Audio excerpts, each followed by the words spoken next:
अस्सलाम वालेकुम students, welcome to module 41। आपको पता है कि ये जो नोट्स हैं आपके हैंड्स आउट से मॉडिफाई किए गए हैं, ये आपके लिए ताकि आप इसको इजीली याद कर सकें और अच्छे मार्क्स ले सकें। ठीक है, और आप हमें सपोर्ट करें ताकि आपके लिए ऐसे इजी नोट्स हम बनाते रहें और आपके लिए काम करते रहें। आज का हमारा टॉपिक है रोल ऑफ कंट्रोलर, कि कंट्रोलर क्या होते हैं। ठीक है, अब जब इसमें क्या है कि जब जो है कि कंप्यूटर आपका किसी भी डिवाइस के साथ कम्युनिकेट करता है, यानी कि डाटा सेंड करता है। जैसे आपने कीबोर्ड से अगर आपने एबीसी जो भी आपने इनपुट डाला है, तो उससे क्या होगा, वो सिस्टम उससे यानी कि इंटरेक्ट करेगा। जैसे आपका कंप्यूटर और वो जो है आपका डिवाइस है, वो आपस में कम्युनिकेट हो रही हैं, तो वो कैसे हैंडल करेंगी, वो इस तरह हैंडल करती हैं कि उसमें क्या होता है कि आपका जो सिस्टम है उसके अंदर एक कंट्रोलर लगा होता है जो इस चीज़ को हैंडल करता है, यानी कि दो बंदों के दरमियान एक आप कह लें मीडियम है जिसके थ्रू आप क्या कर सकते हैं, बात कर सकते हैं। ठीक है, अब वो कनेक्ट कैसे होता है डिवाइसेस के साथ, कि उसमें क्या लगी होती है, पोर्ट लगी होती है। पोर्ट जिस तरह अगर आपने सिस्टम के पीछे देखा होगा, वो गोल सी होती हैं, ऐसे लंबी सी होती हैं, चौड़ी होती हैं, तो उसे हम क्या कहते हैं, पोर्ट्स कहते हैं। कि जिसके अंदर आप जो केबल है ना वो डालते हैं, उसको हम क्या कहते हैं, पोर्ट। अब क्या होता है कि जब आप केबल, जिस तरह आपने कीबोर्ड है उसको आपने यूएसबी पोर्ट पे लगाया, उससे क्या होगा, उसके आगे कनेक्टर लगा होगा। कनेक्टर क्या करेगा, आप कीबोर्ड से आप जितना भी डाटा सेंड कर रहे हैं वो उसको किस में चेंज करेगा, बाइनरी में। बाइनरी में चेंज करके सीपीयू को सेंड करेगा, सीपीयू उसको प्रोसेस करेगा, फिर उसे क्या करेगा, वापस आपको सेंड कर देगा। कैसे, वापस उसको कंट्रोलर को सेंड करेगा और कंट्रोलर से क्या करेगा, दोबारा उसको चेंज करेगा आपकी लैंग्वेज में और आपको डाटा सेंड हो जाएगा। ठीक है, तो ये सारा है कंट्रोलर का काम। तो इसमें क्या है कि ये देखें, यहाँ पे आपको पर्पस बताया गया है कि उसने क्या करना होता है, ट्रांसलेट मैसेज करना होता है, and data back and fourth between forms compatible with the internal characteristics. कि उसने क्या करता है, बड़ डाटा उसने सेंड करना होता है अंदर और बाहर। Recently steps have been taken within a personal computer arena to develop standard such as the. अब क्या होता है कि जब आपके पास ये यूनिवर्सल सीरियल बस की जो पोर्ट है, या फिर फायर वायर की जो आपकी पोर्ट है, उसके साथ आप काफ़ी जो है ना डिवाइस उसको कनेक्ट कर सकते हैं। जैसे आप उसको यूएसबी का कंट्रोलर है जो आप उसके साथ कनेक्ट कर सकते हैं, उसको माउस को कनेक्ट कर सकते हैं, प्रिंटर को कनेक्ट कर सकते हैं, स्कैनर को, या और भी बहुत सारी डिवाइसेस हैं जिसे आप कनेक्ट करके तो आप उसको कम्युनिकेट कर सकते हैं कंप्यूटर के साथ। ये एग्जांपल दी हुई है, जैसे देखें बस है, बस के साथ कंट्रोलर है और कंट्रोलर के ऊपर डिवाइस लगी हुई है। इसी तरह ही होता है, कोई भी डिवाइस जब आप कनेक्ट करते हैं अपने उसके साथ पैराफिरल डिवाइसेस, यानी कि जो एक्सटर्नल डिवाइसेस हैं जिसको आप कनेक्ट करते हैं अपने कंप्यूटर के साथ, एक्सटर्नल इनपुट डिवाइसेस। ठीक है, तो इसमें क्या होगा कि ये सारे किससे कनेक्ट होते हैं, बस के साथ कंट्रोलर कनेक्ट होते हैं, और इसी बस के साथ आपकी सीपीयू और मेमोरी कनेक्ट हुई होती है। ठीक है, और इसी इसमें आपको आगे फर्दर बताया गया है कि with this arrangement the CPU able to communicate with the controller attached to the bus in the same manner that is communicate with main memory। जिस तरह वो मेन मेमोरी से कनेक्ट करता है, जैसे कम्युनिकेट वो मेन मेमोरी से करता है, वैसे ही वो बाकी अपने कंट्रोलर से भी करता है। ठीक है, तो अगर आपने क्या है कि उसने क्या है कि अगर आपने रिसीव करना है बिट पैटर्न कंट्रोलर से, तो वो इंस्ट्रक्शन क्या होगी, लोड। और अगर आप उसको सेंड कर रहे हैं तो वो क्या होगी, स्टोर। हाँ ठीक है, नेक्स्ट आपका मॉड्यूल है 42। अच्छा, इसमें हमने क्या पढ़ना है कि इसमें डायरेक्ट मेमोरी एक्सेस पढ़ना है हमने। अब डायरेक्ट मेमोरी एक्सेस क्या था कि हाँ, कंट्रोलर से पहले क्या होता था, सीपीयू जो है जो भी डाटा है उसको सेंड करता था मेमोरी को, फिर उसको वेट करता था कि जो वो है आपके पास मेमोरी है वो उसको रिस्पॉन्स करे। जब तक आपकी जो मेमोरी है उसको रिस्पॉन्स नहीं करती थी, सीपीयू उसका वेट करता रहता था। इससे क्या था कि आपका डाटा बहुत ज़्यादा स्लो था। अब जब कंट्रोलर आया ना, कंट्रोलर के पास ये एबिलिटी होती है कि वो रैम को डायरेक्ट एक्सेस कर सकता है। अब क्या करता है, सीपीयू उसको कहता है, जब भी कोई डाटा उसके पास आता है वो कंट्रोलर को कहता है कि तुम भाई जाके मेमोरी से ये डाटा ले आओ, मैं तब तक कोई और काम कर लेता हूँ। तो वो क्या करता है कि जाके मेमोरी से डाटा ले आता है और सीपीयू तब तक कोई और काम कर लेता है। ठीक है, तो इसको हम क्या कहते हैं, direct access, direct memory access. तो कंट्रोलर क्या है कि डायरेक्ट मेमोरी को एक्सेस कर सकता है। ठीक है, अब इसमें डिसएडवांटेज क्या है कि इसमें डिसएडवांटेज ये था कि जब मेमोरी कंट्रोलर से बात कर रहा है या कंट्रोलर मेमोरी से बात कर रहा है या जो सीपीयू है आपका कोई और काम कर रहा है, तो वो सिंगल बस यूज़ कर रहे हैं। जैसे हमने पिछले लेक्चर में देखा, एक ही बस आपकी यूज़ हो रही है, तो वो सारे सिंगल बस यूज़ कर रहे हैं। जब इसमें क्या है कि आप एग्जांपल ले लें कि एक रोड है और इसमें डिफरेंट गाड़ियां जा रही हैं, तो उससे वो ट्रैफिक हो जाएगा। तो इसी तरह इसमें भी होता था कि वो क्या होती थी, ट्रैफिक ज़्यादा हो जाती थी उस बस के ऊपर, तो उससे क्या था कि वो डाटा था वो ज़्यादा स्लो हो जाता है और जाम हो जाता था। इसे हम क्या कहते हैं, वॉन न्यूमन बॉटल नेक। इस एरर को, इस डिसएडवांटेज को हम क्या कहते हैं, वॉन न्यूमन बोटल नेक। के बोटल नेक के जिसमें बॉटल है ना, उसकी तरह वो बिल्कुल नैरो यानी कि तंग हो जाती थी डाटा को ट्रांसफ़र करने के लिए। ठीक है, नेक्स्ट आपका मॉड्यूल है 43। अब इसमें हमने क्या पढ़ने हैं, टाइप्स ऑफ कम्युनिकेशन, कि जब आप उसको ट्रांसफ़र कर रहे हैं डाटा, तो वो कैसे ट्रांसफ़र हो रहा है। उस तरह के दो टाइप्स हैं आपके पास, और रेट, और दूसरा है आपके पास कम्युनिकेशन रेट, कि उसकी स्पीड क्या है, उसकी कितनी अमाउंट है जो ट्रांसफ़र हो रही है। आपके पास दो टाइप्स हैं इसमें, पैरेलल है और एक आपके पास सीरियल है। ठीक है, पैरेलल क्या है कि इसमें क्या होता है कि डाटा जो है वो 1 बाय 1 ट्रांसफ़र होता है। या सेपरेट लाइन का मतलब यह है कि जैसे 8 लोग हैं, तो आप 8 लोगों की डिफरेंट एक एक लाइन बना लें और तीनों को 8 के लोगों को एक साथ आप भेज दें। ठीक है, सबकी होगी अपनी अपनी लाइन, लेकिन वो एक साथ ट्रांसफ़र होंगे। तो इसमें क्या है कि जो आपका डाटा ट्रांसफ़र था वो भी अच्छा था उसका रेट, और उसमें क्या था, रिक्वायर कम्प्लेक्स। जाहिर सी बात है, जो जितना एडवांस होगा, जिसमें डाटा आपने एक ही टाइम पे इतना ज़्यादा हैंडल करना है, तो वो क्या होगा, उसको हैंडल करना, उसको मेंटेन करना, वो भी क्या होगा, कम्प्लेक्स ही होगा। और उससे उसका जो कम्प्लेक्स आर्किटेक्चर था, ठीक है, इसी वजह से सीरियल कम्युनिकेशन में क्या होता है कि ये क्या करता है कि जिस तरह ट्रेन है ना, ट्रेन पहला उसका डिपार्टमेंट होता है, फिर पीछे दूसरा, फिर पीछे तीसरा, इसी तरह ये डाटा भेजती है। जैसे 8 लोग हैं तो पहले एक जाएगा लाइन बना के, फिर दूसरा, फिर तीसरा, फिर चौथा। ये सीरियल जो है ना, इस तरह डाटा सेंड करती है। और इससे क्या होता है कि ये जो है स्लो भी होती है पैरेलल से।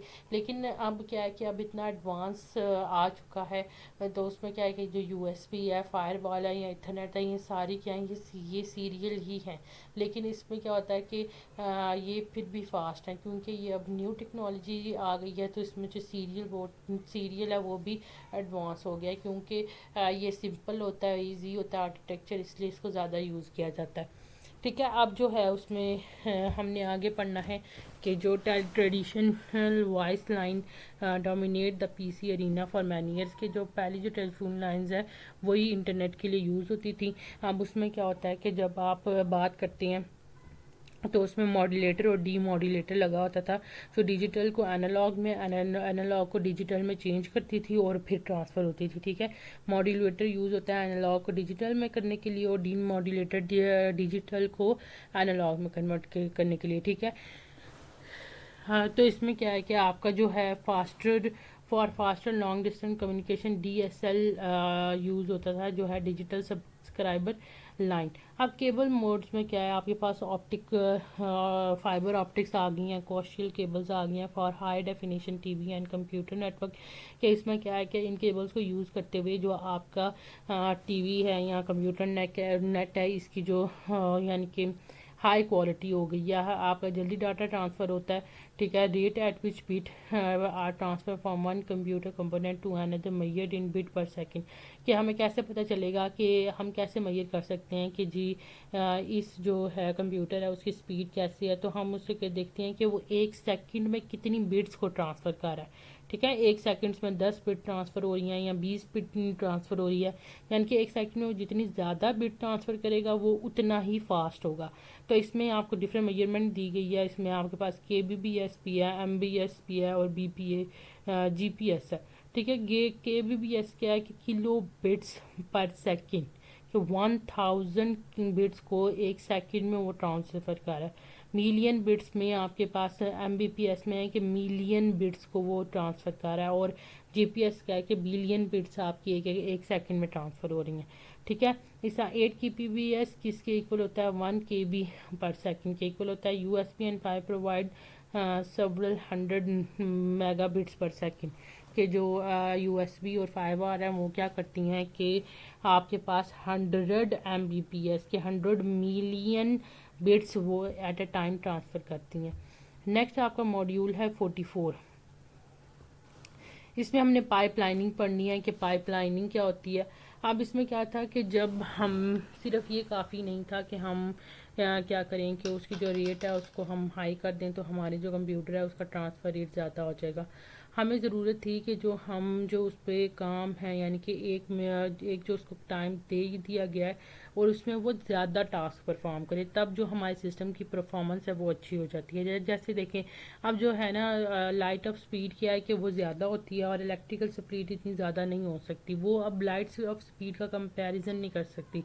इसमें क्या है उसने एग्जांपल दिया है कि approximately 1 foot in a nano second, कि जो हमारे पास लाइट है वो क्या करता है कि 1 फुट को ट्रांसफ़र करता है इन अ नैनो सेकंड के अंदर। लेकिन हमारा जो सीपीयू है उसको एट लीस्ट 2 नैनो सेकंड चाहिए होते हैं इसके लिए। तो उससे क्या है कि आपका क्या होता है कि जो लाइट है वो उसकी जो परफॉर्मेंस है वो उसको कंपेयर नहीं हम कर सकते इससे, ठीक है। तो इसमें क्या है आपके पास थ्रूपुट क्या है कि थ्रूपुट यही है कि आप ये जो हमने यानी कि एक टाइम दिया हुआ है उसमें वो कितना काम कर रहा है। जैसे हम कह रहे हैं कि जी 1 सेकंड के अंदर वो 1000 मेगाबिट्स को एट अ टाइम ट्रांसफ़र कर रहा है, तो ये क्या होगा उसका थ्रूपुट है, ठीक है। और उसको क्या है कि उसने कहा है कि हमारे पास जो हमारा रियल गोल है कि है हमारे पास जो हमारा यानी कि मेन गोल है वो क्या है कि हम इस थ्रूपुट को इंक्रीज़ कर सकें, इसको हम इम्प्रूव कर सकें। अब हम इसे कैसे करते हैं, हम इसको पाइपलाइनिंग के थ्रू करते हैं। पाइपलाइनिंग क्या होती है कि इसमें क्या करना है कि हमने जिस तरह एक से ज़्यादा 2-3 प्रोसेसेस रख ली हैं, ठीक है। अगर पहला हमारा पहले पे परफॉर्म हो रहा है कुछ टास्क तो वो होता रहेगा, फिर हम क्या करेंगे दूसरा कर लेंगे, दूसरे को भी में करना शुरू। इसको आप एग्जांपल ऐसे ले लें कि जैसे आप कपड़े वॉश कर रहे हैं ना, तो आपने पहले क्या किया कि पहले आपने एक पेयर बना लिया कपड़ों का, आपने वो डाल दिया। आप इतने में क्या करें आप दूसरा पेयर रेडी कर लें। तो दूसरा पेयर आपने रेडी करना है, आपने क्या करना है जो पहला आपने पेयर डाला था आपने उसको निकाल लेना, फिर दूसरे को उसकी जगह पे डाल देना और पहला आपने धोना शुरू कर देना, ठीक है। अब क्या होगा दूसरा भी आपका वॉश हो गया मशीन में। अब आप क्या करेंगे कि दूसरा भी निकाल लेंगे। अब जो पहला आप धो रहे थे उसको आपने ड्रायर में डाल देना है, दूसरा आप धोने शुरू कर देंगे और तीसरा क्या है वॉशिंग मशीन में चला जाएगा। इसी तरह क्या होता है कि हम पाइपलाइनिंग में भी इसी तरह क्या करते हैं कि प्रोसेसेस को 1 बाय 1 यूँ हैंडल करते हैं। जैसे पहला फैच हो रहा है तो दूसरा क्या होगा वो स्टोर हो जाएगा, तीसरा क्या होगा एग्जीक्यूट होगा, चौथा क्या डिकोड हो रहा है, ठीक है। इस तरह यानी कि डिफरेंट डिफरेंट लेवल में होते हैं। अब इसमें क्या होता है कि अक्सर अगर आपके पास आपने यूं ही काम सारा देखें आप यूं चल रहे हैं तो आपको एकदम आपकी मामा कहती हैं कि रुक जाओ ये जो कपड़े थे ना ये नहीं धोने बीच में। तो अब आप क्या कहेंगे उसने आपकी मदर कहेंगी आप पहले आप अपनी जो वॉशिंग मशीन है उसको आप खाली करें। तो अब आपका क्या है कि आपका जो सारा काम है वो स्टॉप हो जाएगा, आप क्या करेंगे मशीन से कपड़े निकालने लग पड़ेंगे, ठीक है। आपने तो इसको क्या कहते हैं कि अगर आप इंस्ट्रक्शन यूँ चला रहे हैं अपने ध्यान में तो एकदम आपका जंप आता है कि आपको कहता है कि 100 आप इंस्ट्रक्शन में चले जाएं, तो इससे क्या होगा कि आपकी जो वो है सिस्टम है वो क्या हो जाएगा स्लो हो जाएगा, ठीक है। नेक्स्ट है आपका मॉड्यूल 45। मॉड्यूल 45 में हमने हिस्ट्री पढ़नी है, ठीक है, कि कैसे जो है आपकी जो बैच प्रोसेसिंग है वो कैसे आई, ऑपरेटिंग सिस्टम की जो है वो। अच्छा इसमें क्या था कि अब ऑपरेटिंग सिस्टम जो थे ना वो क्या थे लार्ज थे, कॉम्प्लेक्स कम पैकेज थे और इसमें क्या था computer of 1940s and 1950 were not flexible और efficient, machine occupied entire rooms. उसमें क्या था कि उस वक्त के जो कंप्यूटर्स थे वो इतने फ्लेक्सिबल भी नहीं थे और इतने तेज़ भी नहीं थे, फास्ट भी नहीं थे। और वो क्या करते थे कि पूरा पूरा रूम उनको चाहिए होता था, वो इतनी बड़ी बड़ी मशीन होती थी। और the execution of E job card आप प्रोग्राम कि अगर वो एक प्रोग्राम को रन कर रहे हैं तो उस वक्त हम उसे क्या कहते थे, वो क्या है जॉब है उसमें, ठीक है। अब उसमें क्या था कि जब पुराने जो दौर था उसमें क्या था कि आप जब भी कोई प्रोग्राम एग्जीक्यूट करते थे ना तो उसके लिए आपका स्पेशल क्या करना पड़ता था कि वो जो टैब्स है आप उसको टैब्स या पंच कार्ड जो यूज़ कर रहे हैं आपको उन सब को न्यू सिरे से प्रोग्राम करना पड़ता था, न्यू सिरे से बनाना पड़ता था। फिर आपने मशीन में उसको डालना है, फिर आपने उसको शीट्स प्रोवाइड करनी, फिर आपको आउटपुट आना है। यानी कि आपने अगर कोई भी न्यू उसमें प्रोग्राम बनाना है ना तो आपको सारा जो सेटअप है ना शुरू से लेके आखिर तक वो सारा चेंज करना पड़ता था।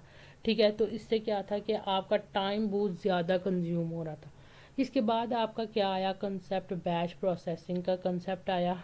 ठीक है,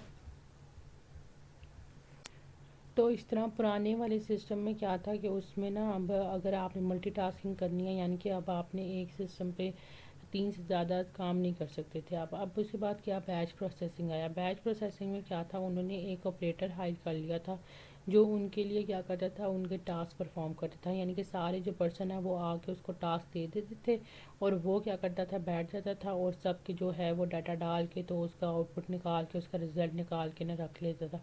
इसे हम क्या कहते हैं, बैच प्रोसेसिंग। ठीक है, क्योंकि उसने एक बंदा ऑपरेटर हायर किया है, फिर वो सारे आते थे, वो उसको अपना प्रोग्राम दे देते थे जो उसने रन करवाना, उन्होंने रन करवाना होता था और उसको साथ रिक्वायरमेंट्स भी दे देते थे कि ये रिक्वायरमेंट्स है और हमने जो है जो रिज़ल्ट है हमारा ये आना चाहिए। तो बाद में आके वो फिर क्या करते थे, वो रिज़ल्ट आके ले लेते थे। उसके बाद कंसेप्ट हमारे पास आया था जी फीफो का। फीफो क्या था कि in batch processing system the job residing in match storage wait for execution in a job, के आपको क्या करना पड़ता था कि बैच स्टोरेज में भी आपको वेट करना पड़ता था अपनी जॉब के एग्जीक्यूशन के लिए। A queue is a storage organization in which objects are ordered in first out. The objects are removed from the queue in order in which they arrive। कि इसमें क्या करते थे कि आप फीफो का जो कंसेप्ट है वो यूज़ होता है। फीफो क्या है कि जो पहला जॉब डालेगा वही पहले एग्जीक्यूट होगा और इसी का पहले रिजल्ट आएगा। फिर दूसरी जॉब डालेंगे उसको एग्जीक्यूट करेंगे, यानी कि जो पहले आएगा वो पहले पाएगा। ठीक है, in reality, most job queues do not rigorously follow the FIFO structure since most operating systems provide for consider for job priorities। अब इसमें क्या था, ज़्यादातर तो था ना कि जो जॉब प्रायोरिटीज़ चलती थी यानी कि जिनका जो जॉब है वो ज़्यादा इंपॉर्टेंट है वो पहले परफॉर्म हो जाता था। ठीक है, as a result are job waiting in the job queue can be bumped by a higher priority job. इससे हो सकता था कि जिसकी प्रायोरिटी हाई है वो पहले जॉब यानी कि सॉल्व हो जाए और प्रोसेस सॉल्व हो जाए और जो जिसकी लो है वो बाद में पीछे वेट करता रहे कि उसकी अभी सॉल्व होगी। ठीक है, अब उसके बाद क्या आया, job control language. Job control language क्या थी कि in early batch processing system each job was accompanied by a set of instruction explaining a set required to prepare the machine for that particular job.